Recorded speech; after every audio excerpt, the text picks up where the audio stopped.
ও তোমার আম্মা তোমার থেকে গেছে গা আজকের থেকে আমি তোমার আব্বু আমি তোমার আম্মা। আচ্ছা আপনারা কি কেউ শুনছেন মানিক মিয়ার বউ নাকি আর বাচ্চা ফালাইয়া মানিক মিয়ার মেয়েরা চইলা গেছে বাপের বাড়ি বিকজ মানিক মিয়ার মাকে তার ভাল লাগে না। এইটা তো আর আজকের কথা না, এটা যুগের পর যুগ থেকে শাশুড়ি বৌমার যুদ্ধ লাগাই আছে। দেখেন, মাকে ভালোবাসলে বউ চলে যায়। শাশুড়িরে বৌমার ভাল লাগে না, বৌমারে আবার শাশুড়ির ভাল লাগে না। এইটা প্রত্যেকটা সংসারেই ঘটে থাকে এই বিষয়টা।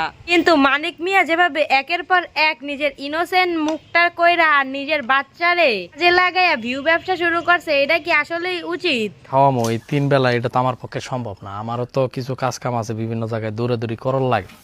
সে বাচ্চারে কোলে নিয়ে বলতেছে এইটা কি কোনো কথা? এই বাচ্চাটারে থুয়া চইলা গেছে আর মা, এই বাচ্চাটারে আমি পুরুষ মানুষ হয়ে কিভাবে লালন পালন করবো? কে তোর মা এখন কি করে? তোর মা কি তোর বাচ্চারে পালতে পারে না? আর সেকেন্ডলি মানিক মিয়ার বউ এই ব্যাপার নিয়ে ভিউ ব্যবসা শুরু করছে।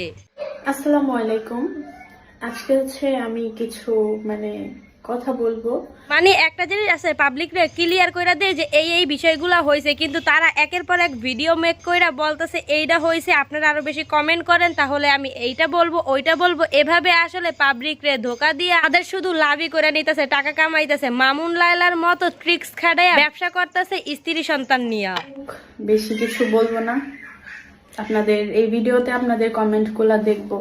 দেখতেছে এখন আর খাওয়া নাই টিকটকে, ফেসবুকে, ইউটিউবে মানিক মিয়ার, কারণ এখন তো আর টোকাইগিরি করতেছে না, দেশে এসে গেছে, ভালো মতো কন্টেন্ট মেক করতে চাইছে। ভালো কন্টেন্ট তার পাবলিক খায় না, এই কারণে বউ নিয়ে এই ব্যবসা শুরু করছে। হয় একবার আপনারা ভাবেন, যেই বউরে শত শত বড়ি গয়না দিতে পারে, হেলিকপ্টারে কইরা শ্বশুর বাড়ি নিয়ে যেতে পারে, সেই বউয়ের সাথে কি এমন ঝামেলা হইলো?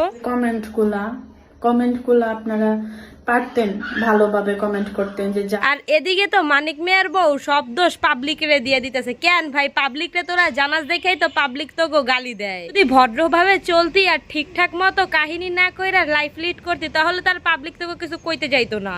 নিঃসন্দেহে তুই ঠিক কথা বলেছিস। পাবলিকের কামই হইলো যে মন্তব্য করা, ওদের যা মনে হইবে তাই তো মন্তব্য করবে। নাটক করার জায়গা না পাই হিসাব টিকটক, ফেসবুক এবং ইউটিউবে মরতে যায়।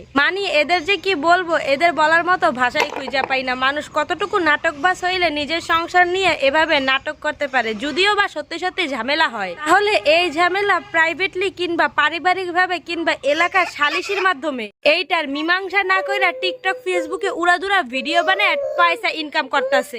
ঝামেলা তো সবাই চায়, তাহলে যদি ঝামেলা কইরা টাকা পাওয়া যায়, ঠিক কিনা বলেন? হ্যাঁ।